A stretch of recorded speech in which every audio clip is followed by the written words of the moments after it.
1.4. 신학의 세계관으로서 경건. 우리가 신학을 하는 데 있어서 가장 중요한 자세는 경건함으로 우리 자신을 하나님 앞에 세우는 것이다. 그래서 경건은 하나님의 지식을 얻기 위한 선결 요건이며 종교의 심장부와 같다. 경건은 하나님의 지식을 얻는 일에 있어서 필수적인 요소로 어떤 신학적인 것보다 우선한다. 이러한 이유로 두메르그는 신학에서 경건을 종교와 같은 것으로 생각했으며, 헌터는 경건이란 인격의 핵심이며 개혁자 칼빈을 가리켜 하나님께 사로잡힌 영혼의 소유자라고 하였다. 이런 의미로 베틀즈는 기독교 강요를 일컬어 아퀴나스의 신학대전에 빗대어 경건대전이라고 불렀다. 1. 경건의 정의. 신학에서 경건은 하나님에 대한 경외와 하나님에 대한 사랑이 결합된 것을 말하는데, 이 사랑은 하나님의 은혜를 깨달아 알므로써 오는 것이다 라고 정의한다. 즉 사람이 근본적으로 죄인됨을 깨닫고 고백하며 경건으로 자신을 성령의 감동에 개방할 때 하나님의 임재를 느낄 수 있고 그의 직접적인 영향과 사랑을 느낄 수 있다. 결국 참 경건, 피에타스는 하나님으로부터 오는 복을 아는 지식으로 생기는 하나님에 대한 경외감 넘치는 사랑을 맛보아 알 수 있다. 이것은 우리를 향하신 하나님의 선의에서 나오는 창조와 섭리, 그리고 구원의 은혜와 그 열매들을 맛보는 것에서 시작된 하나님을 사랑하고 존경하는 감동이다. 그래서 칼빈은 시편 주석 서문에서 참다운 신자는 경건의 진정한 맛과 지식을 알고 경건을 향상해야겠다는 열의로 불타올라야 한다라고 말한다. 이렇듯 개혁자들은 경건을 하나님을 믿고 신학을 공부하는 데 있어서 가장 중요한 신학적 세계관이라고 생각했다. 2. 경건과 하나님 지식의 관계. 경건은 단지 많은 신학 교리 가운데의 하나가 아니라 오히려 교리와 삶 속에 스며들어 있는 기독교의 근본 요소로 하나님에 관한 지식과 밀접한 관련성을 가지고 있다. 그래서 기독교 강요는 경건이 없는 곳에 하나님에 관한 지식이 있다고 말할 수 없다라고 말한다. 칼빈은 하나님에 관한 지식과 관련하여 경건을 다음과 같이 설명한다. 하나님을 인식하는 사람은 만물이 그의 지배 아래에 있음을 알고 그를 신뢰하게 된다. 그러한 사람은 하나님께서 모든 복의 창시자임을 알고 있으므로 고통스러울 때나 궁핍할 때도 즉시 하나님께 나아가서 그의 보호를 구하며 그의 도움을 기대하게 된다. 그는 하나님의 선하심과 자비로움을 알고 있으므로 그를 완전히 신뢰할 뿐만 아니라 또한 하나님은 사랑으로 자신의 모든 재난에 대한 구제책을 마련해 주신다는 것을 조금도 의심하지 않는다.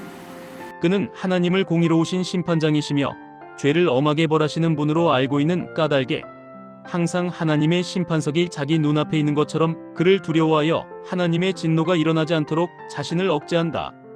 경건한 사람은 불경하고 사악한 자에게 대한 형벌과 의로운 사람에게 대한 영생의 상급이 똑같이 하나님의 영광에 속한 것임을 믿고 있다. 경건한 마음은 형벌의 두려움 때문이 아니라 하나님을 아버지로 사랑하고 경외하며 하나님을 주로 경배하고 찬양하기 때문에 죄를 피하려고 한다. 그래서 참된 경건의 요지는 하나님의 심판을 피하는 두려움에 있는 것이 아니고 하나님을 아버지로 사랑하고 그를 주님으로 참되게 경외하며 그의 공의 앞에 용납되고 그의 마음을 상하게 하는 것을 죽는 것보다 더 두려워하는 순수하고 참된 열심에 있다. 기독교의 토대로서 순수한 하나님에 대한 신뢰와 경외의 출발점이 되는 경건의 생활은 신자들에게 하나님의 은혜를 목적으로 삼고 배우며 행하며 소망하는 삶이다. 칼빈은 그의 기독교 강요를 경건에 관한 모든 참된 교훈과 교리를 가르치는 안내서로 이해하였다. 그래서 그는 기독교 강요의 전체 주제가 경건임을 프랑스 왕 프란시스 1세에게 드리는 헌사에서 분명하게 말하고 있다. 기독교 강요 전체 주제가 경건이라는 사실은 기독교 강요 프랑스어 초판과 라틴어 초판의 책 제목을 번역했을 때 이 사실을 더욱 분명하게 알 수 있다. 경건은 신학의 한 주제가 아니라 신학 저변에 흐르고 있는 혈관과 같다. 개혁자들의 관심은 항상 경건에 유익하고 유용한 것을 가르치는 데 힘썼다. 따라서 그들은 경건에 유익하지 않은 호기심 많은 질문을 피하고 절제의 테두리 안에 머무르려고 노력했다. 칼빈은 세계와 인간의 창조를 다루고 있는 장에서도 사람의 사색으로는 하나님의 창조행위의 참뜻을 살필 수 없고 또 살펴서도 안 된다고 말한다. 이것은 만물 속에 계시된 하나님의 지혜를 경건으로 받아들여야 함을 의미한다. 결국 기독교의 모든 교리는 경건과 관련되어 있으며 경건을 세계관으로 삼고 있음을 알 수 있다. 신자는 하나님의 말씀이 우리에게 전달하는 것 이외에 그 어떤 모호한 문제에 대해서도 말하지도 생각하지도 심지어는 알려고도 하지 않도록 겸손해야 하고 진실에 대한 규범을 지켜야 하며 더욱이 우리가 성경을 읽을 때 덕에 도움이 되는 것을 찾아내어 명상하도록 끊임없이 애써야 하며 호기심에 빠지거나 무익한 것들을 탐구하는데 마음을 써서는 안 된다. 경건은 신학이며 기독교와 같다. 그러므로 경건함이 없는 곳에 하나님에 관한 지식도 있을 수 없다. 우리에게 계시된 하나님이 누구인가를 알기 위해서는 반드시 경건과 신앙이 선행되어야만 한다. 3. 경건의 기본 구조. 경건은 하나님에 대한 경외와 두려움으로 결합된 사랑이다. 이러한 경건의 형식은 기본적으로 사람이 하나님 앞에서 어떤 존재인가에 대한 질문의 결과로 나타난다. 우리는 하나님 앞에서 죄인으로서 두려움과 우리에게 생명과 복을 주시는 사랑의 하나님이라는 사실을 통해서 하나님께 참다운 예배와 순종을 드릴 수 있다. 왜냐하면 경건은 사랑으로 인하여 알려진 존경이기 때문이다. 이를 토대로 경건의 기본적인 구조는 하나님에 대한 지식이며 그것은 구원의 교리로 설명된다. 이 구원의 교리는 총괄적으로 죄사함과 회개이다. 하나, 경건의 대상이신 하나님. 경건은 하나님 자신의 영광을 위하여 창조주로서 그가 창조하신 하늘과 땅의 만물들을 섭리하실 뿐만 아니라 의와 선하심과 자비하심과 진리와 권능과 생명의 근원이 바로 하나님으로부터 시작되었음을 아는 것이다. 경건을 통해 하나님에 관한 참지식을 얻기 위해서는 선행되어야 할 조건이 있다. 그것은 하나님을 모든 지혜의 근본으로 인정하는 것이다. 모든 지혜의 근본이 하나님이심을 믿음으로 인정할 때 우리는 하나님에 관한 참지식을 가질 수 있다. 우리가 날마다 일상의 삶 속에서 하나님의 이름을 부르는 것은 모든 은혜가 하나님의 지식의 열매요 경건의 증거임을 보이고자 하는 것이다. 2. 경건을 소유하는 방법. 우리는 하나님에 관한 지식을 두 가지 방법으로 소유할 수 있다. 먼저 우리는 그의 영광의 확실한 지표를 박아놓으신 사람의 본성, 자연현상, 그리고 인류 역사 속에 하나님 자신을 나타내신 일반 계시를 통하여 불완전하게나마 하나님에 대한 지식을 얻을 수 있다. 다른 하나는 말씀으로 하나님 자신을 계시함으로써 신앙을 가진 당신의 자녀들에게 자신을 알게 하신 특별 계시이다. 우리는 이 두 가지 방법을 통하여 신앙의 대상이신 하나님을 알고 그것으로부터 경건을 배우게 된다. 하나님에 관한 경건의 의식은 사람의 마음속에 이미 뿌리 박혀 있으며 하나님은 자신에 대하여 자각할 수 있도록 사람 마음속에 종교의 씨앗을 심어 놓았다. 이것은 하나님에 관한 모든 감각이 사람의 마음에 새겨져 있음을 의미한다. 사람은 이를 통하여 자신의 정체성에 대한 내면적 지식을 갖게 된다. 하나님의 완전함과 순수함의 속성은 사람의 본질을 발가벗기듯이 드러내 보이신다. 그래서 경건의 출발점은 하나님에 관한 지식을 올바르게 아는 것이다. 이것은 하나님에 대한 이중지식, 창조주와 구속주가 되심을 바르게 인식하는 것을 의미한다. 그리고 그에 따른 결과는 자신이 진실로 아무것도 할 수 없는 무력한 존재임을 인식하여 참된 경건으로 하나님 앞에 나오는 것이다. 다시 말해 하나님 앞에서 죽음의 공포로 쓰러질 만큼 마음이 흔들리며 놀라게 될 뿐만 아니라 죽음의 공포에 압도되어 멸절되다시피 하는 자기 자신을 봄으로써 하나님에 대한 참된 경건을 소유하는 것이다. 셋. 경건의 목적. 경건의 목적은 하나님 공의 앞에 우리 자신을 비추어 봄으로써 자신의 비참한 상태를 철저하게 아는 것이다. 사람은 하나님의 위엄과 공의의 거울 앞에서 자신이 어떠한 존재인지를 알 때 비로소 자신에 대하여 참된 인식을 시작하게 된다. 그런 점에서 자신의 지식은 하나님께로 향하는 경건에서부터 시작한다고 할 수 있다. 즉, 사람들이 하나님께 모든 것을 빚지고 있다는 것, 하나님의 부성적 사랑으로 양육을 받고 있다는 것, 자기가 누리고 있는 모든 복의 근원이 바로 하나님이시라는 것, 하나님을 떠나서는 아무것도 찾을 수 없고 또한 찾아서는 안 된다는 것 등을 알기 전에는 그들이 자발적으로 하나님께 순종하며 봉사할 수 없다. 하나님의 백성은 하나님 안에서 진정으로 그리고 충심으로 드릴 수 있는 순종을 통해서만 완전한 행복을 소유할 수 있다. 그러므로 경건은 하나님의 은혜를 깨달아 알므로써 시작되는 것이며 그 은혜 안에서 하나님을 경외하고 사랑하는 것이다. 결론적으로 경건은 하나님 앞에 선 자신의 자화상을 통해 범죄하여 영원한 사망에 이를 수밖에 없다는 사실로 인하여 내적인 두려움과 하나님의 사랑을 갈구하는 것으로 표현된다. 우리가 가지고 있는 지혜, 즉 참되고 건전한 지혜는 모두 하나님에 대한 지식과 그분 앞에 선 우리 자신에 대한 지식으로 되어 있다. 그러나 이 두 지식은 많은 끈으로 연결되어 있지만 어느 쪽이 다른 쪽보다 많이 낫는지를 식별하기는 쉽지 않다. 그 이유는 우리의 은사들이 우리 자신에게서 비롯된 것이 거의 없으며 우리의 존재 근원이시며 한 분이신 하나님 안에서만 존재하기 때문이다. 우리가 하나님 안에서 누리는 하늘에서 이슬처럼 내려주시는 복들은 마치 시냇물과 같이 샘의 근원으로 우리를 인도해 주신다. 우리가 빈곤할 때 실로 우리는 하나님 안에 무궁무진한 복이 있음을 확신하게 된다. 우리는 첫사람 아담의 범죄로 말미암아 깊이 빠지게 된 비참한 멸망 때문에 우리의 눈을 하늘로 향하지 않을 수 없게 되었다. 그리하여 우리는 굶주리고 배고플 때 부족한 것을 구할 뿐 아니라 두려움이 일어날 때 겸손을 배우게 된다. 왜냐하면 우리는 비참이라는 세계가 존재함으로써 하나님이 주신 의복을 빼앗기고 우리의 수치스러운 벌거벗음에 수많은 추행을 노출했기 때문이다. 우리는 이와 같은 하나님의 은혜를 깨달아 알므로써 은혜 안에서 하나님을 경외하며 사랑하는 것이다. 넷, 경건을 통해 비참함과 심판의 심각성을 아는 것. 경건은 사람이 하나님의 존엄 앞에 서 있는 죄인의 모습, 그대로의 비참함을 바라보며 심판의 심각성을 깨닫는 데 있다. 이러한 하나님과 자기 자신에 관한 지식은 경건 신앙의 기초이고 경건 신앙이 기독교이며 기독교 종교에서 경건의 신앙을 말하지 않고서는 하나님을 향하여 예배하고 영광을 돌릴 수 없다. 그러므로 신앙은 경건이며 경건은 또한 신앙이다. 4. 경건의 특징. 첫째, 경건의 특징은 하나님의 형상 회복을 목표로 한다. 즉, 타락한 죄인들이 그리스도를 통해서 죄에서 자유함을 얻는 것은 하나님의 형상을 회복하는 차원에 있어서 구원이다. 그런 의미에서 하나님의 형상 회복은 경건의 회복을 의미한다.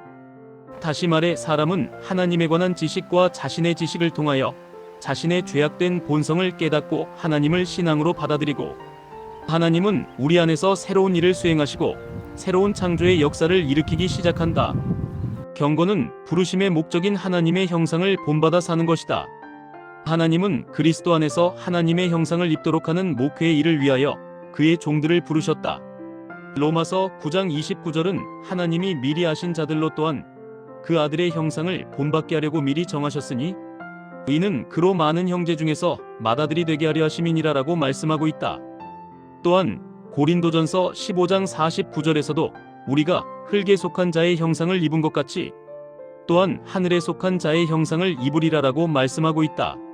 사도 바울은 자신의 사역을 가리켜 갈라디아서 4장 19절에서 나의 자녀들아 너희 속에 그리스도의 형상을 이루기까지 다시 너희를 위하여 해산하는 수고를 한다라고 말한다.